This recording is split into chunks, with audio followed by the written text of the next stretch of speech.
അതെ, അമ്മയുടെ വീട്ടില് കുറെ പാട്ടുകളുണ്ട്. പക്ഷെ മകളാണെങ്കിലോ നല്ല അസ്ഥിര പാട്ടുകളില്ല. അതെ.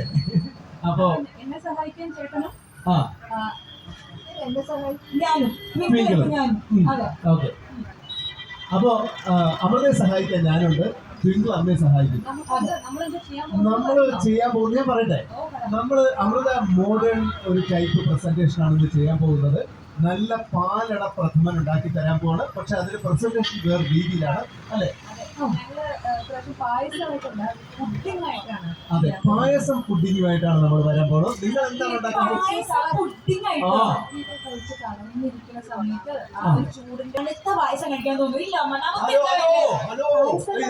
പായസം സദ്യയുടെ കൂടെ നമ്മൾ ചൂട് പായസം കഴിക്കും. പക്ഷെ ഈ നമ്മൾ സദ്യ കഴിക്കുമ്പോൾ ചൂട് പായസം കഴിക്കും. പക്ഷെ ഈ സദ്യ കഴിഞ്ഞിട്ട് നമ്മൾ ഇങ്ങനെ ക്ഷീണിച്ചിരിക്കുന്ന സമയത്ത് ഒരു പുഡിംഗ് പായസം.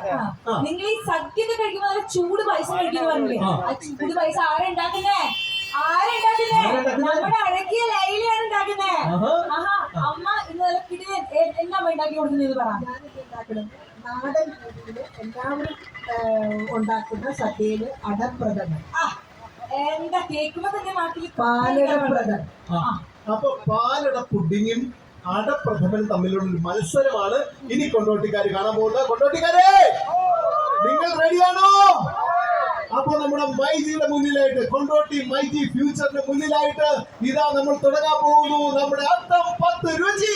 അത്തം 10 രുചിക്ക് വേണ്ട ട്രഡീഷണൽ പ്ലസ് മോഡേൺ കുക്കിങ്ങിനുള്ള എല്ലാ ഐറ്റംസും നമ്മൾ നമ്മുടെ കൊണ്ടോട്ടി മൈജി ഫ്യൂച്ചറിൽ നിന്ന് മേടിച്ചു കഴിഞ്ഞു. ഷോപ്പിംഗ് കഴിഞ്ഞ് കയ്യിൽ ഫുൾ ഐറ്റംസ് ആണ്. ഇനി നമ്മൾ തട്ടേ കയറി ഇതെല്ലാം ഒരുക്കണം. അപ്പൊ അതിന് പോണം. അപ്പൊ നമുക്ക് നൈസ് ആയിട്ടൊന്നും ഇവിടെ എന്റർടൈൻമെന്റ് ചെയ്യാനായിട്ട് ചേച്ചിമാരെടുത്ത് ഏർപ്പാടാക്കിയാലോ? അങ്ങനെയാണെങ്കിൽ ഒരു മേളം മുറുകല്ലേ? മേളക്കാരെ റെഡിയല്ലേ? നിങ്ങൾ റെഡിയല്ലേ? പൊളിക്കുന്നേ. അടിപൊളി.